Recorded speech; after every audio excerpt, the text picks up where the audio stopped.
Hey nerds, Fuzzy Al here. I'm going to be doing a review of The Chilling Adventures of Sabrina, the Netflix original series. Let's get right into it. So I wanted to start off this video by saying that this is a series that I believe is produced by the people who did Riverdale, and it's on Netflix. I think it's not on CW because of the tone, the particular tone.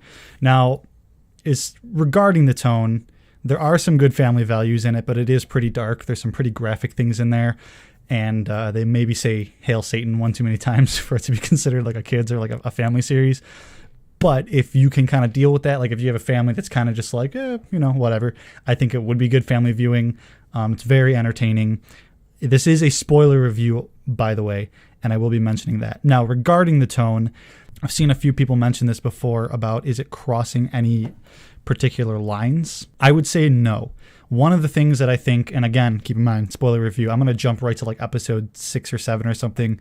There is an episode where Harvey, his brother, is killed in the mines, and he almost is as well. And this is more or less the episode where Sabrina tries something. I think this is her biggest learning experience. I think a lot of people are saying that she does something, and what she does is she literally slices Agatha's, one of the weird sisters' throat on camera, kills her dead.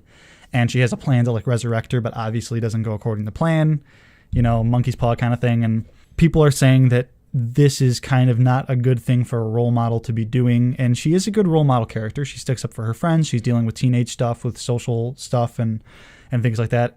In addition to her being a half witch, according to her mortal mother and her warlock father. But she does this. She kills Agatha to resurrect Harvey's brother. And she has a plan to get him back. Obviously, like I said, it doesn't work out. But she learns the most in this episode. She learns that she doesn't have the kind of powers maybe that she thinks she has. She learns a lot of things about herself, and I think really, truly regrets what she does. She spends a lot of the time crying, and rightfully so. And I just want to get that out of the way. I don't think it crosses too many lines. Obviously, yes, they do worship the devil, but it is kind of clear that that's not a good thing, that it's not good to be worshiping the devil. So I think that, I wouldn't say any lines are particularly crossed in this show. Now, jumping right to characters, I want to talk about some of my favorite characters and why. Sabrina is obviously one of my favorite characters, and I think she is the most developed character, given that she has the most screen time. One thing I will say is that there are a couple of episodes where I feel like I said, it's learning experiences for her. She should have listened to someone, but she didn't, and she kind of does that a couple times. But she is a very solid character. I like her character arc, and according to the end, which I'll get to in a minute, I have like conflicted feelings about it, but I think it's good conflicted feelings. Now, my second favorite character is Ambrose. I think Ambrose is awesome. He was a great character who I think was used subtly but effectively, and I like characters like that, and he has kind of a good backstory himself, which I won't get too much into because I'm not going to be reviewing every single character and everything like that. But Ambrose, he's a really good character to watch out for. And I will get to something else in my review in a second. Ambrose is the replacement, in my opinion, for Salem. I think Ambrose is kind of the sassy, but like, hey, you should be listening to me kind of character that Salem typically is, because Salem doesn't actually speak in this series, which is, I'll get to that in a second. Hilda is my third favorite character. I think Hilda was such like a loving figure that has a good arc of finally standing up for herself, because she kind of is just like the whipping post for her sister Zelda, who is played by Miranda Otto, famous by Lord of the Rings. And she's so good. She is so good in this series. But Hilda, I would say I like her a little bit more because of the fact that she just has that, like, she's just quirky. She's funny. She's always got an answer for everything. She's always trying to help and getting herself into situations. And Hilda's great. You'll be sure to watch out for her when you watch this show. And then I would say one of my other favorite characters, and I'm going to say Sabrina's friends, with Harvey on the top. I think Harvey started off as this kind of clueless character who not much is going for him. He's just this mortal. And it ends up he ends up having some of the best plot projecting, I don't even know if that's a phrase, plot lines in this show. I think he is very important to Sabrina, and I think that makes him a very important character in the show. I like Susie and I forget her name. She's played by Raz, I believe, or Jazz. Raz, Jazz. her other friend. I think they are good, but I think they're a little bit ham-fisted on the social justice stuff. I know a lot of people that I've talked to are kind of complaining about the fact that like Susie's LGBTQ plus association is like seemed like it's supposed to be like a hereditary thing, and I find that kind of weird. And a lot of other people found that kind of weird too. Like it's not Star Wars here. You don't have to have the Skywalker bloodline to be, you know what I mean? Like just anybody can be anything that they want, and I feel like that was a little bit weird. And I feel like Jazz's character was good, and I like that she's a fighter, but nothing too much really comes out of her like whole thing. I know that she does get like the cunning, which is like her sense. She's going blind. It's kind of like a witch's curse. She's going blind. She gains this other sense that helps her see things, which is really cool of her character story. But I think that like initially what they set out her character to be has nothing to do with what her character develops into. So that I thought that was kind of weird. But anyways, those are some good characters. Now, I do want to mention, back to Zelda, some of the characters are very realistic. There are a few episodes where Zelda, literally to Sabrina's face, verbally mentions that she would deny her Dark Lord to save Sabrina or something along those lines. But I like how that it's built up to that moment that like Zelda's this real hardcore, like by the book, satanic religion, like this is how things are done, do not deviate, to she kind of loosens up, to she in a way denounces the Dark Lord for Sabrina, but doesn't just like 180, like all of a sudden now she's like, I love mortals now. It's just like, no, she still has her religion and has her aspirations within that religion, but she does say to Sabrina, like, look, I love you more than the devil. So I thought the characters were really realistic. Again, I got my notes here. Back to Salem. He does not talk, and I know a lot of people are saying, oh, that wouldn't really fit the tone of the show. Horse crap. It would fit the tone of the show if Salem talked. I don't know what people are saying that for. He even does talk in the first time you see him. Sabrina kind of summons her familiar, and he comes to her in goblin form, and you see him hiding behind like this wall, and he does talk. So you know he talks, but when he turns into a cat, he doesn't, which I didn't hate. But having watched Sabrina the Teenage Witch with Melissa Joan Hart, I really liked Salem. and I think the show could have really served using him. Then again, I mean, they kind of made Ambrose what Salem is supposed to be, and I wouldn't want Ambrose to be cut. But I still think Ambrose and Salem would have had a cool, like, you know, connection, even if it is like a bitter one where they're arguing all the time, but truly like each other. You know. I think Salem should have talked in the show. So I do want to mention the VFX in the show and the practical effects. Everything you watch, no matter how practical effect heavy they are, does have VFX. Whether it's just the schedule was weird and they had to green screen Sabrina walking somewhere she normally would have been walking anywhere, but they weren't on that location at the time and they had to reshoot something. Like green screen and VFX are always used in almost everything, but it is very, very practical effect heavy. There's an episode with a demon that looks really spooky at first, and then they kind of get up close and it's not too spooky, but she's a cool character. I really liked the demon. It's like the sleep demon or something. But man, like the effects that they do use, there's an episode where it is the same episode. Ambrose is cutting open himself on the because he does the like embalming for the mortuary that they work at, which is their house. I mean, that's just their kind of career. It's morbid and I like it. I thought it was cool. But Ambrose is like cutting open a version of himself, and like they show him like peeling his chest open and stuff. And it's like there's some graphic stuff, but it's all like very practical effect heavy. So I kind of wanted to shout out that. I thought that was really awesome that the show did that. Okay, so as far as like the actual plot line, the main premise of the show is the Dark Lord, for whatever reason, I don't think we've learned yet, really, really, really, really wants Sabrina to sign her name in his book. And there's an arc within the first couple of episodes where she doesn't, and then the rest of the series is Miss Wardwell,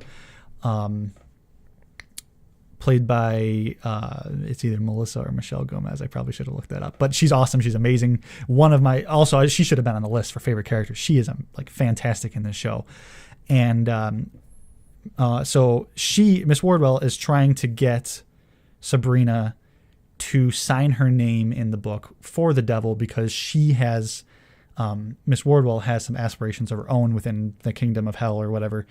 And I feel like that's kind of going to backfire in her face, and it is hinted at the last episode that it might.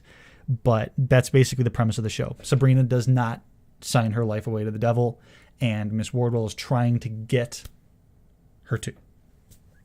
And aside from that, there's some random plot lines that kind of appear throughout the show that are a little bit like out of nowhere, like towards the last couple of episodes, unless I missed something, which is very possible.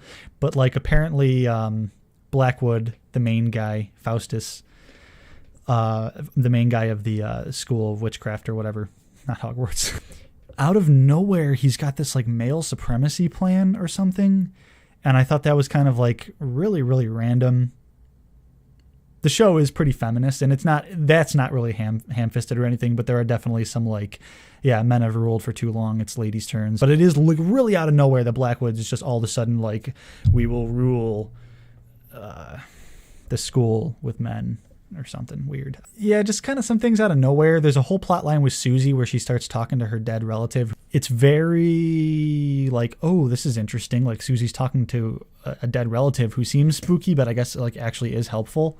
And it does help in the plot line, but it doesn't do anything for Susie, I don't think. Like in the plot line, her bloodline essentially, as far as we know, prevents one of these evil witches from like killing her or something. But that's like the extent of it. It doesn't really do anything for her character other than like, oh, that was a cool card to pull to save my ass. Like, I don't know. I thought that there's some things that kind of are out of nowhere, but the main plot is consistent, and it ends on a very interesting note where the villain actually does win, or at least have somewhat of a victory. Miss Wardwell does ultimately get Sabrina to sign her name in the book, so Sabrina can become like a full-blown witch and have these... Stop hitting this. You can summon this great power to kind of help with the final fight at the end of the show. So it is interesting, and I do like that. I like when villains win, not because I'm a sick person, but because I think it's more interesting than like, oh yeah, everything's good. This kind of ties into something that I wanted to mention earlier, and it just shows my intrigue for the show and the care that I actually have for these characters. So it's conflict, but it's good conflict that I have. It's at the very end, Sabrina goes full-blown witch. She breaks up with Harvey, and at the end, she's walking, and she's kind of like leading the Weird Sisters, which are these great characters of very evil girls who do very criminal things.